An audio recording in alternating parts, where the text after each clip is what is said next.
Elk City's history dates back to the days immediately following the opening of the all-surplus land of the Cherokee Outlet in 1892, when the first men made their appearance.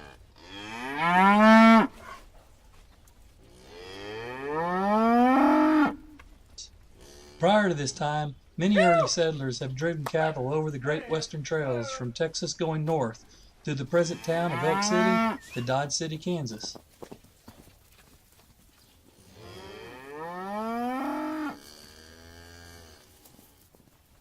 Probably the most important day in Elk City's history is March 20th, 1901, the date the first lots were sold by the Choctaw Town Site and Improvement Company, which had a few days earlier purchased the site for business district to Mr. Allen.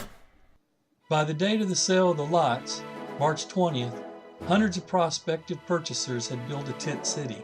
A legal document in the county's clerk's office certifies that the city was surveyed, plated into lots, blocks, streets, and alleys on March 18, 1901.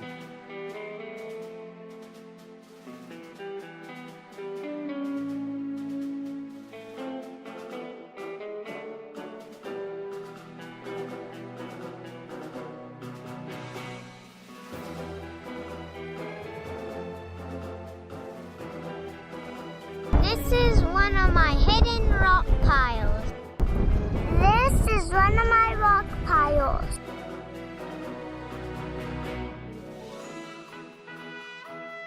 Originally called Crow, the townspeople, eager for industry, renamed the town Bush, hoping to woo the favors of Adolphus Bush so that the town might get a brewery. However, when the brewery did not materialize, the name was officially changed to Elk City in 1901.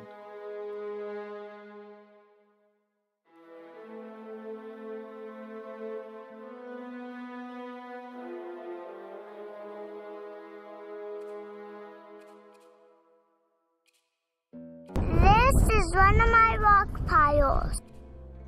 This is one of my hidden rock piles. Elk City was named after Elk Creek, which in turn had been named after an Indian chief, Elk River, who lived in the vicinity years earlier.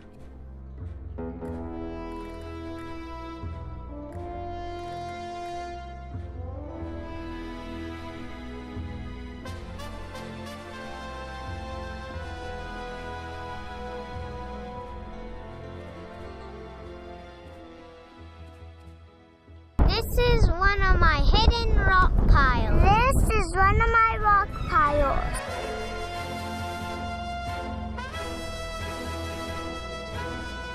The company's officials knew the Choctaw and Gulf Railroad was coming this way and determined that Elk City's present location would be an ideal spot for a town. On August 13, 1901, the Choctaw Railroad laid its last rails on the Choctaw Route, connecting Elk City with the outside world.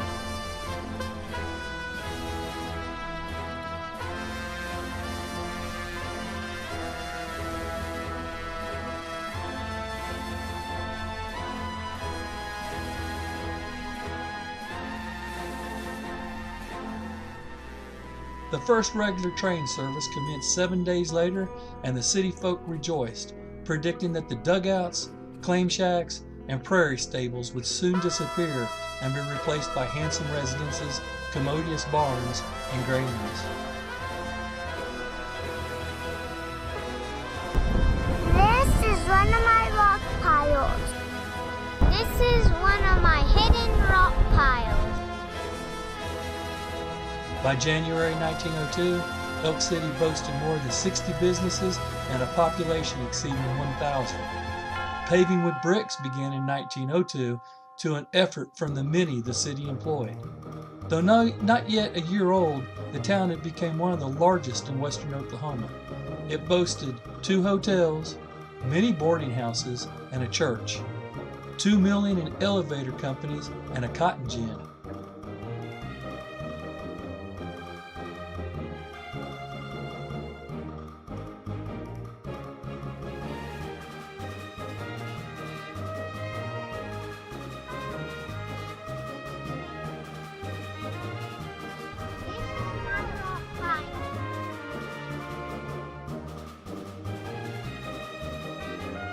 When Route 66 made her way through town, Elk City responded with all manner of service.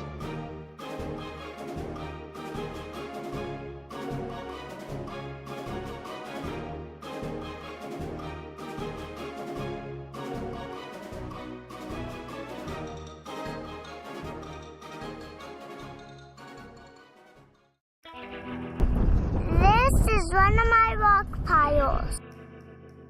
This is one of my hidden rock piles. In 1931, the U.S. Highway 66 Association held its annual convention in Elk City, with more than 20,000 people attending. The event was held at the Casa Grande Hotel, which at the time advertised itself as the only fireproof hotel between Oklahoma City and Amarillo.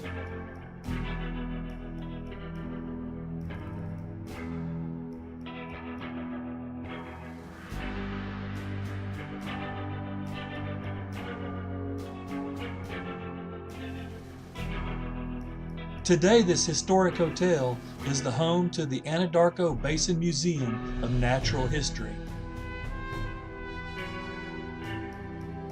This is one of my rock piles.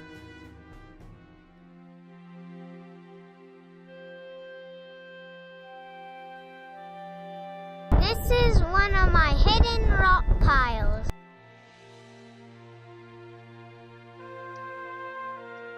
When Route 66 was lost to the interstate, Elk City didn't suffer like so many other cities due to her diversified interests.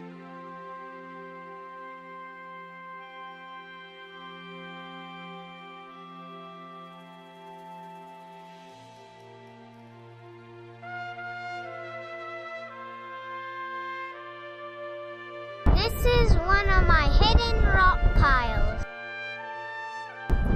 This is one of my rock piles.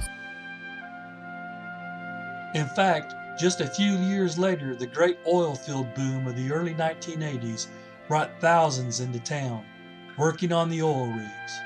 One man who worked the rigs described the city during this time as a Wild West boomtown, with 20 men for every woman in the community.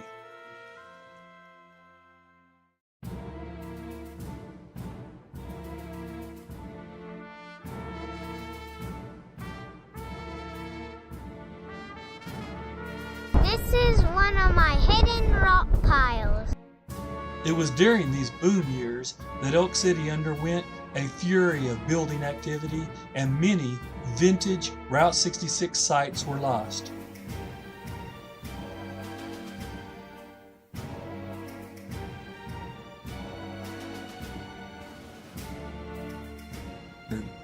However, the Van Buren area was spared, as it was viewed as a less desirable at the time.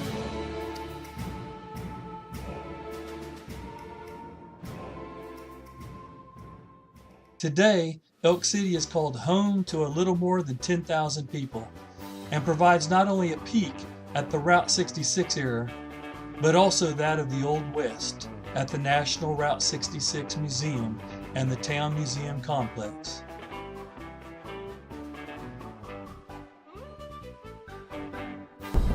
This is one of my rock piles.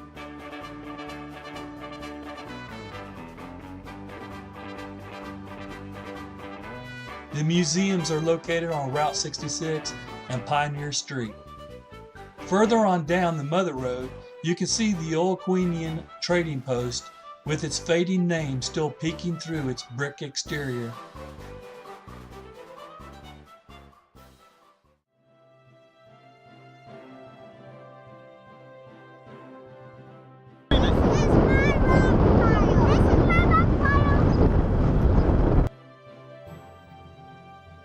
Though the old trading post is closed, its famous Catchewans that once graced the front can now be seen on the lawn of the National Route 66 Museum.